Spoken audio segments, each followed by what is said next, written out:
മോളെ ഇന്ന് ജോലിക്ക് പോണില്ലേ? ഉണ്ടമ്മേ, പക്ഷെ എന്താണെന്ന് അറിയില്ല, തൊണ്ടവേദന കുറയുന്നില്ലല്ലോ. നീ കുറച്ച് ഉപ്പുവെള്ളം കൊള്ളു, ശരിയായിക്കോളും. എന്നിട്ട് വേഗം കാപ്പി കുടിച്ചിട്ട് ജോലിക്ക് പോകാം നമുക്ക്.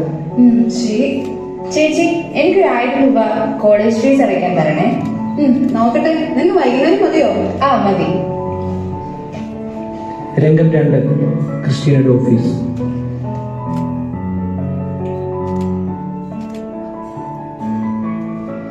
Good morning Christina. എന്ത് പറ്റിയോ മുഖം വല്ലാതിരിക്കുന്നേ? തൊണ്ടവേദനയ്ക്ക് ഒരു കുറവില്ല ചേച്ചി. എന്നിട്ട് നീ ഡോക്ടറെ കാണിച്ചില്ലേ? ഇതിനൊക്കെ ഡോക്ടറിനെ കാണണം.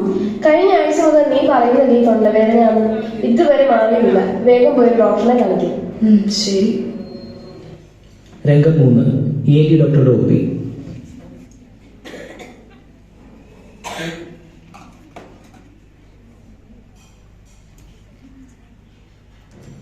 ക്രിസ്റ്റീന, വരൂ, ഇരിക്കും. എന്ത് പറ്റി? നല്ല തൊണ്ടവേദന ഡോക്ടർ, 2 ആഴ്ച തുടങ്ങിയിട്ട്. ഉപ്പുവെള്ളമൊക്കെ കൊണ്ടുപോയി, എന്നിട്ട് ഒരു കുറവില്ല. ഇപ്പൊ ചെറുതായിട്ട് ഭക്ഷണം കഴിക്കാനും ബുദ്ധിമുട്ടുണ്ട്. ശരി, നമുക്ക് നോക്കാം. വായം തുറന്നു, നാക്കൊന്ന് ഇടിക്കേ. ആ, തൊണ്ടയെന്ന് കാണിച്ചു. ഓക്കെ. ക്രിസ്റ്റീന, ഇത് കണ്ടിട്ടൊരു സാധാരണ ഇൻഫെക്ഷൻ ആയിട്ട് തോന്നുന്നില്ല. ഉപ്പുവെള്ളമൊക്കെ കൊണ്ടുവന്നല്ലേ പറഞ്ഞത്? 2 ആഴ്ച ആവുകയും ചെയ്തു. ഞാൻ എന്തായാലും കുറച്ച് ഡീറ്റെയിൽ ചെക്കപ്പ് ഒക്കെ ചെയ്യാനായിട്ട് എഴുതി തരാം.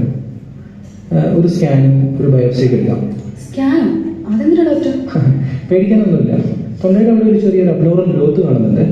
അപ്പോൾ അതെന്താണെന്ന് നമുക്കൊന്ന് കണ്ടുപിടിക്കണം. വലിയ കുഴപ്പങ്ങളൊന്നും ഇല്ലാന്ന് ഉറപ്പുവരുത്താൻ വേണ്ടി മാത്രം. വേദനയുള്ള മരുന്ന് ഞാൻ കുറിച്ച് തരാം കേട്ടോ. അത് കഴിഞ്ഞ് ഒരു 2 ദിവസം കഴിഞ്ഞ് ടെസ്റ്റൊക്കെ റിസൾട്ട് കിട്ടി കഴിയുമ്പോൾ ഒരു സർജറി കൂടി ഒന്ന് കാണാം കേട്ടോ. ശരി ഡോക്ടർ.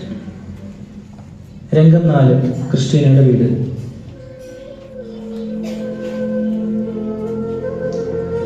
എന്തായിരിക്കും ഡോക്ടർ അങ്ങനെ പറഞ്ഞേ? എനിക്ക് എന്ത് രോഗമായിരിക്കും? ക്യാൻസർ ആണോ? ഏയ്, ഇനി ആണോ? എന്റെ ഭാവി, ജോലി, എനിക്ക് എന്തെങ്കിലും വന്നാ അമ്മയ്ക്കും അനിയത്തിക്കും ആരുണ്ട്? എനിക്ക് അസുഖമാണെന്ന് നാട്ടുകാരറിഞ്ഞ എന്റെ ലൈഫ് ഓർക്കാനേ വയ്യ. ട്രീറ്റ്മെന്റിന് ഒരുപാട് പൈസയാവോ? ഇനിയിപ്പോ എന്താ ചെയ്യാ? തൽക്കാലം ആരും അറിയണ്ട. രംഗം 5, ക്രിസ്റ്റീനയുടെ ഓഫീസ്.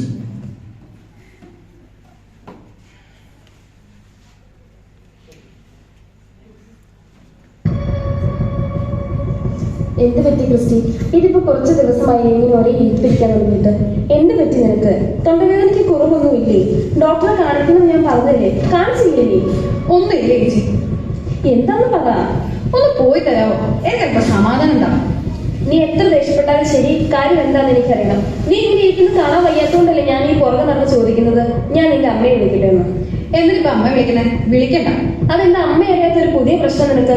കാര്യം എന്താണെന്ന് അറിയാതെ ഇന്ന് നിന്നെ ഞാൻ വിടുന്നില്ല. ക്രിസ്റ്റി, നിന്റെ ചേച്ചിയുടെ സ്ഥാനത്ത് നിന്നല്ലേ ഞാൻ ഈ ചോദിക്കുന്നത്. എന്താന്ന് പറ മോളെ. ചേച്ചി, വേദന മാറുന്നില്ല ചേച്ചി. ചേച്ചി പറഞ്ഞ പോലെ ഞാൻ ഡോക്ടറെ പോയി കണ്ടിരുന്നു. കുറെ ടെസ്റ്റുകളും സ്കാനും ഒക്കെ ചെയ്യാൻ പറഞ്ഞു. എനിക്കത് വലിയ രോഗമായി ചേച്ചി.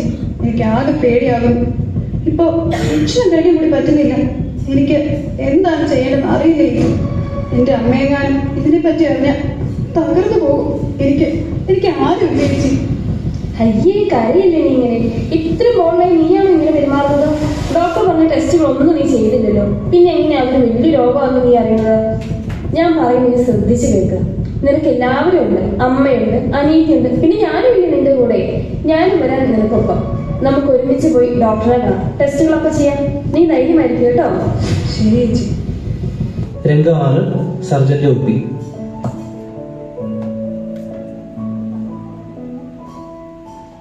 ഡോക്ടർ OTയുടെ ഒരു കേസ് അറ്റൻഡ് ചെയ്താണേ.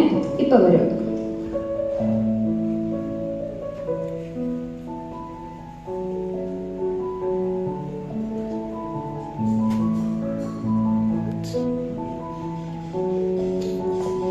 ക്രിസ്റ്റീന അല്ലേ? റിപ്പോർട്ട്സ് ഒക്കെ ഞാൻ കണ്ടിരുന്നു. ക്രിസ്റ്റീന വിചാരിക്കുന്നത് പോലെ അത്രയ്ക്ക് പേടിക്കാനുള്ള പ്രശ്നമൊന്നുമില്ല. തൈറോയ്ഡ് ഗ്രന്ഥിയിൽ ഒരു ചെറിയ മുഴ വളർന്നിട്ടുണ്ട്. ഒരു കീഹോൾ സർജറിയിലൂടെ നമുക്കത് നീക്കം ചെയ്യാവുന്നതേ ഉള്ളൂ. പക്ഷേ സർജറി പെട്ടെന്ന് വേണം. ഇനിയും വെച്ച് താമസിപ്പിച്ചാൽ മറ്റു പല കോംപ്ലിക്കേഷൻസ് ഉണ്ടാകാനുള്ള സാധ്യതയുണ്ട്. എന്ത് പറ്റി ഇത്രയും താമസിച്ചത്? ഇവക്ക് വലിയ ധൈര്യം ഡോക്ടർ. അസുഖത്തെ പറ്റി കേട്ടപ്പോൾ പെട്ടെന്ന് എന്ത് ചെയ്യണമെന്ന് അറിയാതെ പോയി. എത്ര നാളായിട്ട് ഞാൻ പറയുന്നതെന്നറിയോ ഒരു ഡോക്ടറിനെ പോയി കാണിക്കാൻ. നോക്കൂ ക്രിസ്റ്റീന, നിങ്ങളുടെ ആരോഗ്യം സൂക്ഷിക്കേണ്ടത് നിങ്ങളുടെ ഉത്തരവാദിത്തമാണ്. ആ ആരോഗ്യം നിലനിർത്താൻ വേണ്ട നല്ല ചികിത്സ ഉറപ്പുവരുത്തേണ്ടത് നിങ്ങളുടെ അവകാശമാണ്. നല്ല ആഹാരം, ശുദ്ധജലം, നല്ല ജീവിത ചുറ്റുപാടുകൾ എന്നിവയ്ക്കുള്ള അവകാശം പോലെ അത്രയും പ്രധാനപ്പെട്ടതാണ് നല്ല ചികിത്സ ലഭിക്കുന്നതിനുള്ള അവകാശവും. ഇതറിയാത്തത് കൊണ്ടാണ് ഒട്ടുമിക്ക ആൾക്കാരും പല ജീവിത പ്രശ്നങ്ങൾ കൊണ്ടും അവരുടെ രോഗത്തെ മറച്ചു പിടിക്കുന്നത്. ക്രിസ്റ്റീനെ പോലെ ഇത്രയും അപ്ഡേറ്റഡും എഡ്യൂക്കേറ്റഡുമായ ഒരാൾക്ക് ഇങ്ങനെ പെരുമാറിയ നമ്മുടെ പാവപ്പെട്ട അപ്പച്ചന്മാരും അമ്മച്ചമാരൊക്കെ എന്നാ ചെയ്യും? ടെക്നോളജിക്ക് ഇത്രയും വളർന്നില്ലേ? എല്ലാ അസുഖങ്ങൾക്കും ഇപ്പൊ ട്രീറ്റ്മെന്റ് ഉണ്ട്. ഒരസുഖം വന്നാൽ എത്രയും പെട്ടെന്ന് ട്രീറ്റ്മെന്റ് എടുക്കുക എന്നുള്ളതല്ലേ വേണ്ടത്? ആരോഗ്യമുള്ള വ്യക്തികളിൽ നിന്നാണ് ആരോഗ്യമുള്ള ഒരു സമൂഹം ഉണ്ടാകുന്നത്. ആരോഗ്യമുള്ള സമൂഹമാണ് നമ്മുടെ നാടിന്റെ മുതൽക്കൂട്ട്. മനസ്സിലായോ? എന്റെ തെറ്റെനിക്ക് മനസ്സിലായി ഡോക്ടർ. എന്റെ അറിവില്ലായ്മ കൊണ്ട് സംഭവിച്ചതാണ്. ഡോക്ടർ പറയുന്ന പോലെ നമുക്ക് ചെയ്യാം. 2024 ലോകാരോഗ്യ ദിനത്തോടനുബന്ധിച്ച് WHO നൽകുന്ന സന്ദേശമാണ് മൈ ഹെൽത്ത് മൈ റൈറ്റ്. നമ്മുടെ ആരോഗ്യം നമ്മുടെ അവകാശമാണ്.